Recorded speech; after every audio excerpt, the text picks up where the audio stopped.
He has an entire collection of custom-designed, piano-themed furniture. Really, his whole life is so intricately involved in piano and piano. Nimbus gasped, delighted, pressing his nose against the holographic window, utterly mesmerized. Oh, how grand! What a dedicated artist. Such devotion to a single aesthetic. It's inspiring. And on this same orbital trajectory, the voice continued, its tone shifting slightly to introduce a new marvel. We see the home of the very glamorous and popular young holographic movie star, Starlight Serafina, star of 20 holovids, and an acclaimed performer across the sector. Her current net worth is estimated to be in the billions of galactic credits. Starlight Serafina, Nimbus breathed, his eyes wide as saucers, completely awestruck. Well, I've seen every one of her holovids, ma'am. Every single one.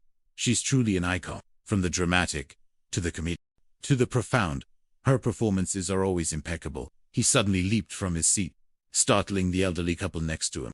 Excuse me, ma'am, I've got to speak to the pilot. Pilot, please. It's an urgent matter of artistic appreciation. The automated pilot drone's voice responded flatly, with mechanical politeness.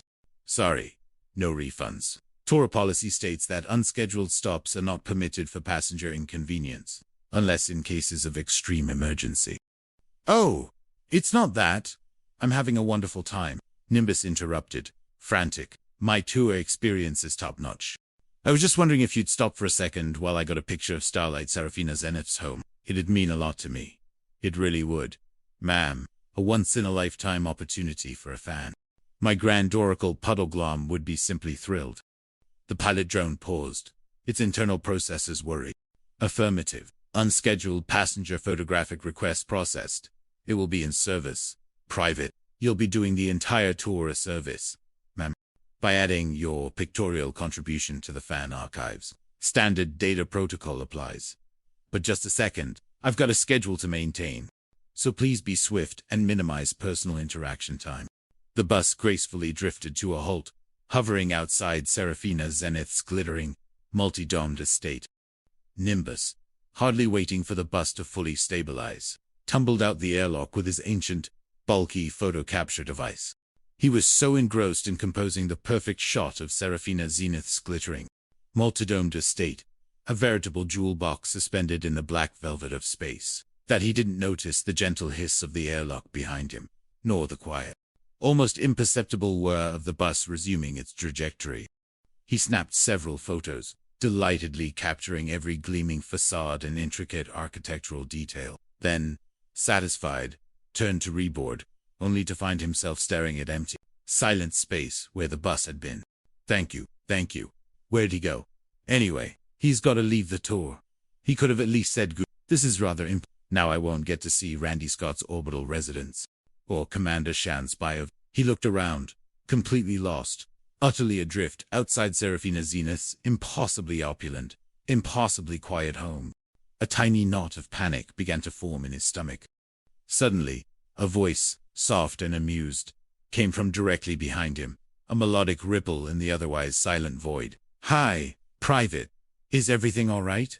I didn't mean to barge in like this, but your sightseeing bus appears to have drifted off and left you. Are you experiencing some kind of temporal displacement? I'm awfully sorry. I hope you'll excuse me for my intrusion into your predicament. Nimbus turned to see a woman, elegant and casually dressed in practical, yet fashionable, workwear bioweave overalls, and a wide-brimmed sun hat that casts a soft shadow over her face, kneeling amidst a bed of intricately cultivated bioluminescent flora.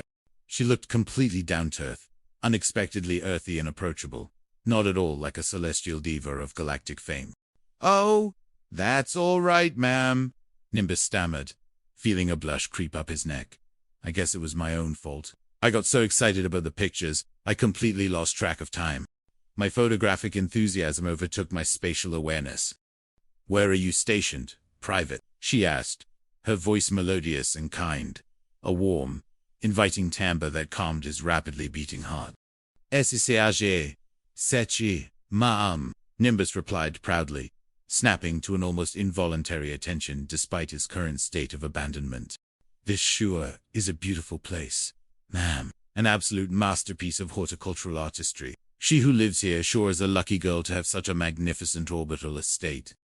Who is Private? The woman asked, a curious, almost mischievous smile playing on her lips, her eyes twinkling from beneath the brim of her hat.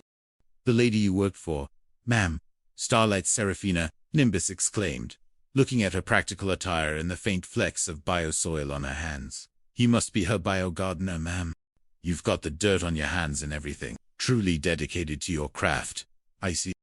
The woman paused, a tiny, almost imperceptible tremor running through her shoulders, as if she were suppressing a burst of joyous laughter. Well, no, Private. At the moment, I'm more like her gardener, true. But her personal one, you might say. Very personal. Really and truly. Nimbus's eyes widened further, fascinated by this unusual career path. I don't think I ever met a professional lady bio-gardener before, ma'am. Not an intergalactic one, anyway. That's a truly unique profession. You know, Private, come to think of it, the woman mused, a genuine sparkle in her eyes. Neither have I. I suppose one could say I'm quite a rarity.